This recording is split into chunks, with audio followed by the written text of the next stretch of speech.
2026 സംബന്ധിച്ചിടത്തോളം കന്നിമൂല കുറച്ച് പ്രശ്നങ്ങളുള്ളൊരു വർഷമാണ്. മുൻ വർഷങ്ങളിൽ കഴിഞ്ഞ ഒരു 2-3 വർഷങ്ങളായിട്ട് ഒരുപാട് ഗുണങ്ങളുള്ള ഒരു ദിക്കായിരുന്നു തെക്ക് പടിഞ്ഞാറ് എന്ന് പറയുന്ന കന്നിമൂല. ഞാൻ ഈ പറയുന്നത് ഫെങ്ഷുയി ആണ് പറയുന്നത്. അപ്പോൾ ഇത് കേട്ടിട്ട് ഒരാൾ ചോദിക്കുന്ന, സാർ അപ്പം ഞാനൊരു ബെഡ്റൂം പണിയുന്നത് കന്നിമൂലയിൽ വെച്ചോട്ടാന്ന് ചോദിച്ചു കഴിഞ്ഞാൽ ഉറപ്പായിട്ടും വെക്കാം. ഇത് ഫെങ്ഷുയുടെ ആനുവൽ സ്റ്റാർ അനുസരിച്ചിട്ട് ഓരോ ദിക്കിലും വരുന്ന നക്ഷത്രങ്ങൾ എങ്ങനെയാണെന്നും ആ നക്ഷത്രങ്ങൾ ആ റൂമിൽ താമസിക്കുന്നവരെ ഏത് രീതിയിൽ സ്വാധീനിക്കുന്നു എന്നുള്ളതുമാണ് ഞാൻ പറയുന്നത്. ഇപ്പോൾ നിങ്ങളുടെ വീടിൻ്റെ തെക്ക് പടിഞ്ഞാറ് നിങ്ങൾക്കൊരു ബെഡ്റൂം ഉണ്ടെങ്കിൽ ആ ബെഡ്റൂമിലാണ് നിങ്ങൾ കിടക്കുന്നതെന്നുണ്ടെങ്കിൽ നിങ്ങളെ 7 എന്ന് പറയുന്ന ഒരു നക്ഷത്രത്തിൻ്റെ സ്വാധീനത്തിലായിരിക്കും 2026. 7 എന്ന് പറയുന്ന നക്ഷത്രം എന്ന് പറയുന്നത് റോബറി സ്റ്റാർ ആണ്. മോഷണം നടക്കുക, അതല്ലെന്നുണ്ടെങ്കിൽ മറ്റുള്ളവർ നമ്മളെ പറ്റിക്കുക, പൈസ വാങ്ങിച്ചിട്ട് തിരിച്ചുതരാതിരിക്കുക, ഒരു ജോലി പറഞ്ഞിട്ട് സമയത്ത് മാറിക്കളയുക, അങ്ങനെ ഏതൊക്കെ തരത്തിലുള്ള പറ്റിപ്പുകൾ വേണമെങ്കിലും 2026 സൗത്ത് ഈസ്റ്റിൽ വന്നിരിക്കുന്ന 7 എന്ന് പറയുന്ന സ്റ്റാർ മൂലം ഉണ്ടാവാം. അപ്പോൾ സൗത്ത് ഈസ്റ്റിലെ നമ്പർ എത്രയാണ്? 7 ആണ് 2026. അത് ഫെബ്രുവരി ഈ ഒരു ടൈമിൽ നമുക്ക് ഈ സ്റ്റാർ നമ്മുടെ വീട്ടിൻ്റെ സൗത്ത് വെസ്റ്റിലേക്ക് വരുന്നുണ്ട്.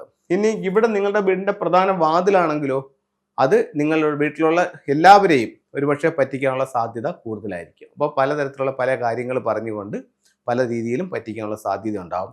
അപ്പോൾ നമ്മൾ എന്താ ചെയ്യുന്നത്? ഇത്തരത്തിലുള്ള സ്റ്റാർ നമ്മുടെ ബെഡ്റൂമിൽ വന്നിട്ടുണ്ട്, അല്ലെങ്കിൽ നമ്മുടെ എൻട്രൻസിൽ വന്നിട്ടുണ്ട്, ഇത്തരത്തിലുള്ള ചില പ്രശ്നങ്ങൾ നമുക്ക് ഈ വർഷം സംഭവിക്കാനുള്ള സാധ്യതയുണ്ട്. അപ്പോൾ നമ്മൾ അതിനൊരു മുൻകരുതൽ എടുക്കണം. അതിനെന്താ മുൻകരുതൽ എടുക്കുന്നത്? ഈ ഭാഗത്ത് നമ്മൾ ബ്ലൂ കളർ ഉപയോഗിക്കാം, അല്ലെങ്കിൽ ബ്ലാക്ക് കളർ ഉപയോഗിക്കാം. ഇത് ഞാൻ ഫെങ്ഷുയി ആണ് പറയുന്നത്. അവിടെ ബ്ലാക്കും മറ്റുള്ളതല്ല അവിടെ പ്രശ്നം. ബ്ലൂ കളറോ ബ്ലാക്കോ ഉപയോഗിച്ച് കഴിഞ്ഞാൽ ഈ 7 എന്ന് പറയുന്ന സ്റ്റാറിൻ്റെ എനർജി കുറയും.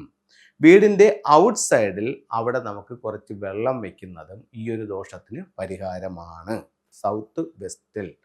അതുപോലെ തന്നെ നമുക്കവിടെ ഉപയോഗിക്കാവുന്ന ഒരു സിമ്പിൾ എന്ന് പറയുന്നത് ബ്ലൂ റൈനോ എലിഫൻറ്റിൻ്റെ സ്റ്റാച്യുവോ അല്ലെങ്കിൽ അതിൻ്റെ ഫോട്ടോയോ നമുക്ക് ഈ ഒരു ദിക്കിൽ പുറത്തോട്ട് നോക്കി വെക്കുന്ന രീതിയിൽ വെക്കുന്നതും ഈ ഒരു ദോഷത്തിന് പരിഹാരമായി ചൈനീസ് വാസ്തുകലയായ ഫെങ്ഷുയിൽ പറയുന്നുണ്ട്.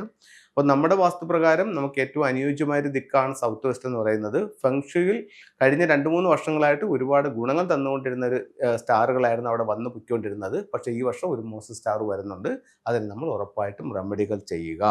അപ്പോൾ ഫെങ്ഷുയുടെ ഏറ്റവും വലിയൊരു ഇതെന്ന് പറഞ്ഞു കഴിഞ്ഞാൽ നമുക്ക് എല്ലാ വർഷവും അറിയാം, അല്ലെങ്കിൽ നേരത്തെ അറിയാം, അല്ലെങ്കിൽ അടുത്ത 10 വർഷം കഴിയുമ്പോഴത്തേക്ക് ഈ സൗത്ത് വെസ്റ്റിൽ ഏത് നമ്പറാണ് വരുന്നത് നമുക്ക് ഇന്നേ അറിയാനായിട്ട് പറ്റും.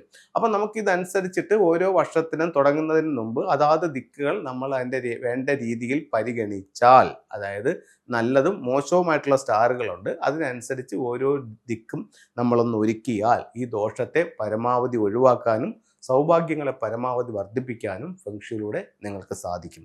നിങ്ങളിത് ഫെങ്ഷുയി ഫോളോ അപ്പ് ചെയ്യുന്ന ഒരാളാണെങ്കിലും ഫെങ്ഷുയി വിശ്വസിക്കുന്ന ഒരാളാണെങ്കിലും ഇല്ലെങ്കിലും ഉറപ്പായിട്ടും ഈ നക്ഷത്രങ്ങളും അതിൻ്റെ സ്വാധീനവും നമ്മുടെ ജീവിതത്തിലുണ്ടാവും.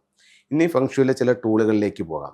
അപ്പോൾ ഫെങ്ഷുയുടെ ഓരോ ടൂളുകളും അത് സിംബോളിക്കായിട്ട് അതിനൊരു എനർജി ഉണ്ട്. അത് നമ്മുടെ ലൈഫിൽ ഒരുപാട് മാറ്റങ്ങൾ വരുത്താൻ ശേഷിയുള്ളതുമാണ്. ഒന്ന്, ഒരു ട്രാവലിംഗ് ബുദ്ധ. ഇത്തരത്തിലുള്ള ട്രാവലിംഗ് ബുദ്ധ നമുക്ക് 2 ഡയറക്ഷനിലായിട്ട് വെക്കാം. ഒന്നുകിൽ നമ്മുടെ വീടിൻ്റെ നേരെ ഓപ്പോസിറ്റ് മെയിൻ ഡോറിലേക്ക് ഇതിൻ്റെ പാദങ്ങൾ വരാത്ത രീതിയിൽ ഒരു അല്പം ടിൽറ്റ് ചെയ്തിട്ട് നമുക്ക് വെക്കാം. കയറി വരുന്ന ആളിനെ സംബന്ധിച്ചിടത്തോളം ഈ ലാഫിംഗ് ബുദ്ധ കാണാം, എന്നാൽ ഇത് നേരെ പുറത്തേക്ക് ഇറങ്ങിപ്പോകുന്ന രീതിയിൽ അല്ല ഇരിക്കുന്നത്. രണ്ടാമത്തേന്ന് പറഞ്ഞു കഴിഞ്ഞാൽ മെയിൻ ഡോറിൽ നിന്നും വീടിനുള്ളിലേക്ക് കടന്നു വരുന്ന രീതിയിലും ലാഫിംഗ് ബുദ്ധ വയ്ക്കും. അതുപോലെ വളരെ പവർഫുൾ ആയിട്ടുള്ള മറ്റൊരു ടൂൾ എന്ന് പറയുന്നത് 3 ലെഗ്ഡ് ഫ്രോഗ് ആണ്. 3 കാലുകളുള്ള ഒരു തവള എല്ലാ സൗഭാഗ്യങ്ങളുമായിട്ട് ഒരു ചൈനീസ് കോയിനും ചുണ്ടിൽ കടിച്ച് പിടിച്ച് എല്ലാ സൗഭാഗ്യങ്ങളുമായിട്ട് നമ്മുടെ വീടിനുള്ളിലേക്ക് കടന്നു വരുന്ന രീതിയിൽ പ്രധാന ഡോറിൻ്റെ ലെഫ്റ്റിലോ റൈറ്റിലോ വെക്കാം. ഇത് നമുക്ക് ശരിക്കും സാമ്പത്തിക നേട്ടമുണ്ടാകും. ഇതിൽ 2 സൈഡുകളുണ്ട് കോയിൻസിന്. ഒരു സൈഡ് ഇൻ എന്നും ഇതിന് യാങ് എന്നും പറയും. ഇത് യാങ് സൈഡാണ് ഇപ്പം നിങ്ങൾ കണ്ടുകൊണ്ടിരിക്കുന്നത്. 4 ലെറ്റേഴ്സ് ഉള്ളത്. 2 പടങ്ങളുള്ളത് ഇൻസൈഡാണ്. അപ്പോൾ യാങ് സൈഡ് വേണം ഫ്രോഗിൻ്റെ ചുണ്ടിൽ മുകളിലായിട്ട് വരാനായിട്ട്.